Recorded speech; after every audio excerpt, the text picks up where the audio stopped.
Hello, thanks for tuning in. If I haven't met you yet, I'm Ron.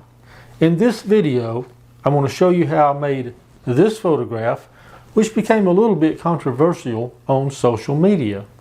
I'm going to show you the step-by-step process, how I took the photo using a drone, and the simple Photoshop technique that I used to create the illusion that I'm hanging from the crown.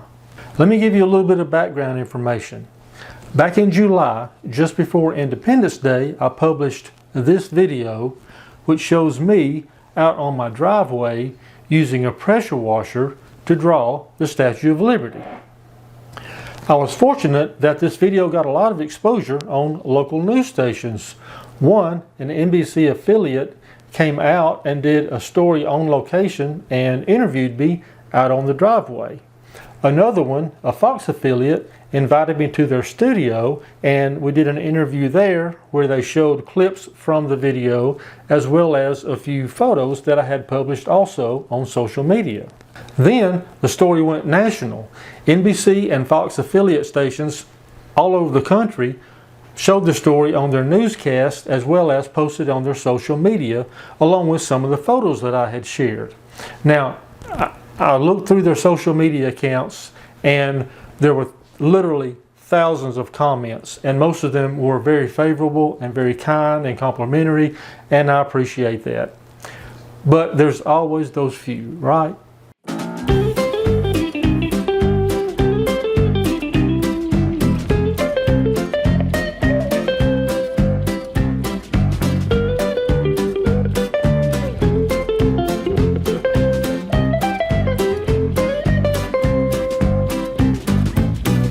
And here's what caused the issue.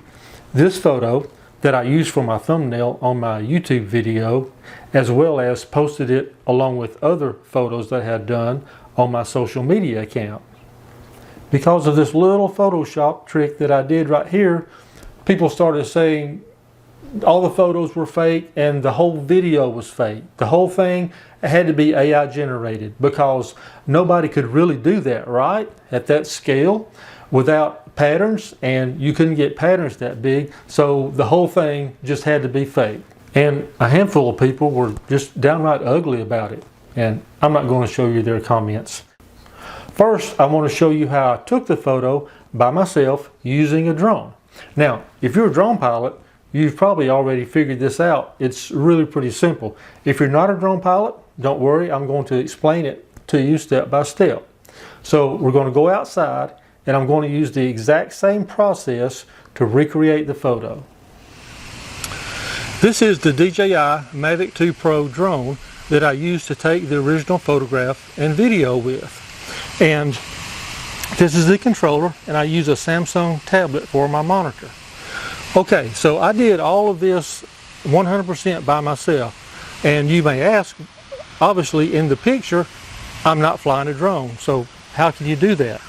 Okay, well, if you're not familiar with the way these drones work, they use GPS to hold their position in space if you don't give them any input.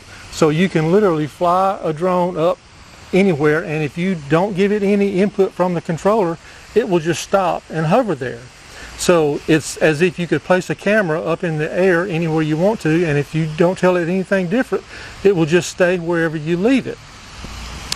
Okay, so that explains how the drone can be up over me in position and my hands are not on the controller. Okay, but how about taking the picture? All right, so again, if you're a drone pilot, you already know this. Most of these drones have different photo modes, and there's one called interval photo, where you set the drone to take a photograph at specific intervals. 1 second, 2 seconds, 5 seconds, 10 seconds, and it will keep doing that either until it takes a specified amount that you told it or until you tell it to stop. So that's what I did. I flew the drone above me into position, then I started the interval timer and had it take a picture every 5 seconds until I stopped it. So then all I had to do was lie on the ground and get my hands in the proper position over this spike to look like I was hanging from it.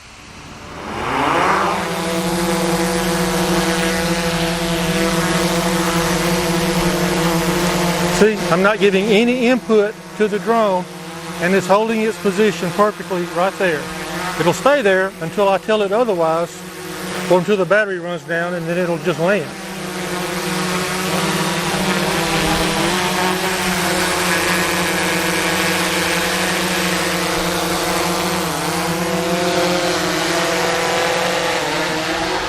And right here, and right there. Oops. Looks like it might work. And smile for the camera. Now, I don't want to start another controversy. This shot here, of course, is being taken by a second drone hovering above my first drone. Okay, so all this time, it's taking pictures. All right, let me adjust my position a little bit and try again. Since I didn't get it right the first time. And here, I'll try that right there. Look over at the camera. Looks pretty good. Okay. That's falling off. Hang on. And get this right here. There. Okay. Just hold that. Okay, that should do it.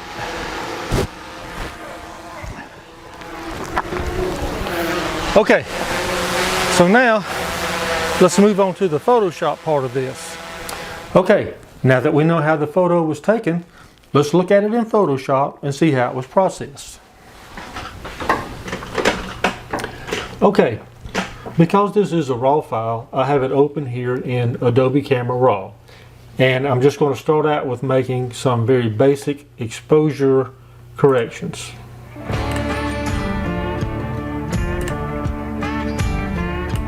Pull the highlights down, bring the shadows up, pull down the global exposure. Now, let me go ahead and say the light is awful for this photo. We're into the winter time here and the sun is much lower in the sky, and it was a bright, clear day. So we have these very hard shadows and very hard highlights. So it's not a great photograph. If you look at the original photo, it was done on a cloudy day and the light was much more diffused. The shadows are a lot softer and the end result is much more pleasing than we're going to be able to get today. But for the sake of demonstration, this will work. Now also, unfortunately, out of the several photos that I took with the drone, this was really the only one where my hands are in the proper position. But you can see, unfortunately, I was not looking up at the camera. I happened to be looking at my hands trying to get them in position, so that's why I'm looking where I am. But what we need to see is what happens with the hands, and this will work fine for that. So here we are in Photoshop. Now, if you're a Photoshop user, you've probably already figured out how this was done, and you know that there are usually several ways to accomplish something in Photoshop. But today I'm going to do very simple. I'm going to use the clone tool. Now, if you're not familiar with the clone tool, what it does is copy pixels from one area that you specify and paste them onto a second area that you specify. So let's zoom in here on the photograph. Maybe a little bit more. Okay. And I'm going to select the clone tool. Now, another thing that makes this easy is that this concrete here is basically patternless and is very generic, and you couldn't tell one area from another, so that makes this very easy to do. Alright, I'm going to use a hard brush because I need to make a pretty definite line under my fingers. So what I'm going to do here is just paint my arm out of the way. I'm going to select pixels from this area over here and just paint around like this.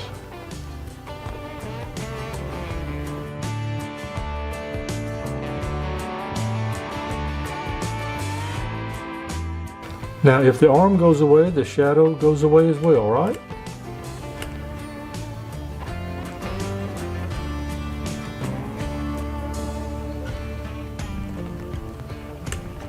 And there you go. There's one. Let's go down here to the other hand.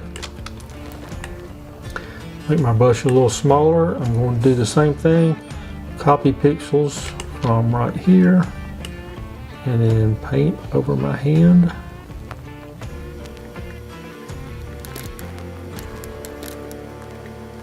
For this side, I'm going to select an area down here to clone the pixels from.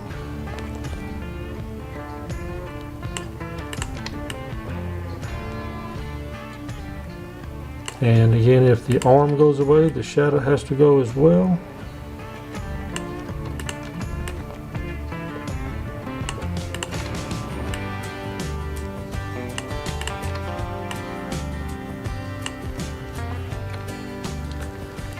And so that is how that happened. So there we are, and basically in just a couple of minutes, we've done most of the work. So if you look at that, you see what we're going for here, but your eye looks at it and goes, you know, something doesn't look quite right. And you may not exactly know what it is, but your eye is telling you that something's not quite right about that. Well, I'll go ahead and tell you it's shadows, or more specifically, the lack of shadows. So if my hand was indeed wrapped around that spike, there would be shadows underneath my fingertips along like this. So what we need to do is add those shadows. So I'm going to zoom back in here a little closer, and I'm going to take the eyedropper tool, selection tool. I'm just going to select an area that is in shadow, and then I'm going to change to my brush. I'm going to add another layer so I can paint these shadows onto their own layer, which gives me another level of control on how they're going to look. So this is I'm going to use a hard edge brush because I need to get right up under my fingers here. Now I know this looks awful here. This doesn't look anything like a natural shadow, but we're going to come back to that, so don't panic on me.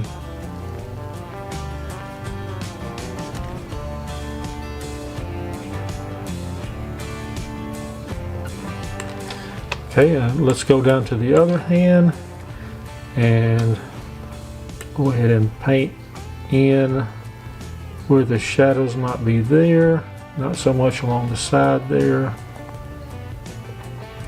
And again, under this light, this particular light, the direction this light is coming from, there would be very minimal shadows, but we're going to add some here, and here by the hand. Okay, so now I'm going to add a layer mask to that layer so that I can take some of this shadow away. I'm going to change my brush to a very soft edge now. I'm going to subtract from the mask, and let's remove much of this shadow and leave just a very soft edge that would look more natural.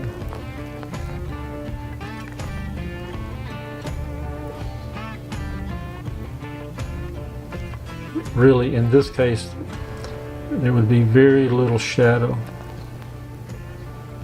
but we need a little bit there. Let's go up to the other hand, work on this.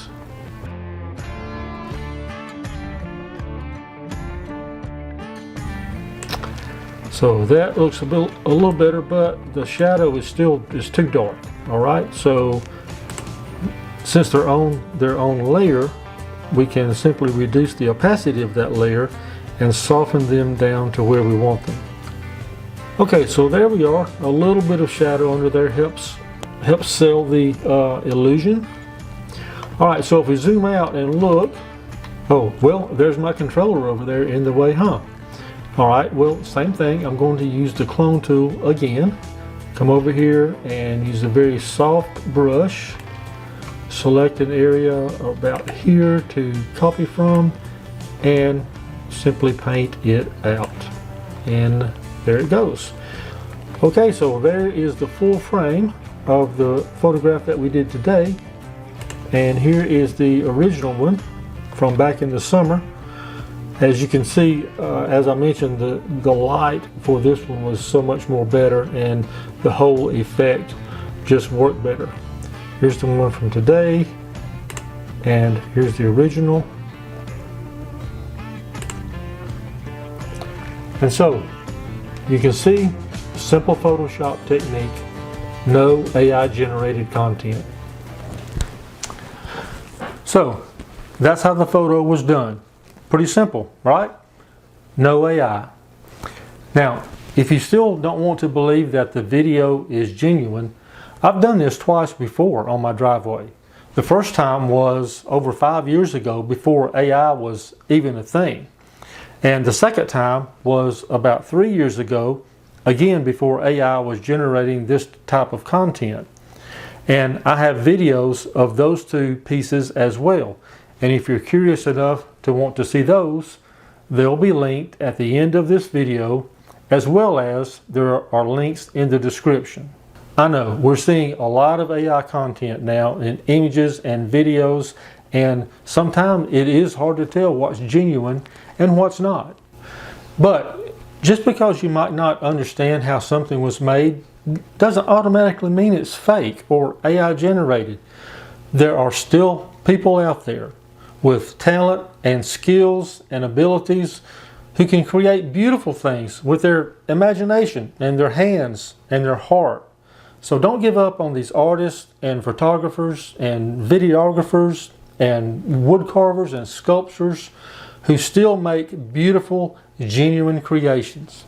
If you found any value in this video, learned anything, or just enjoyed watching, I would appreciate you hitting that like button.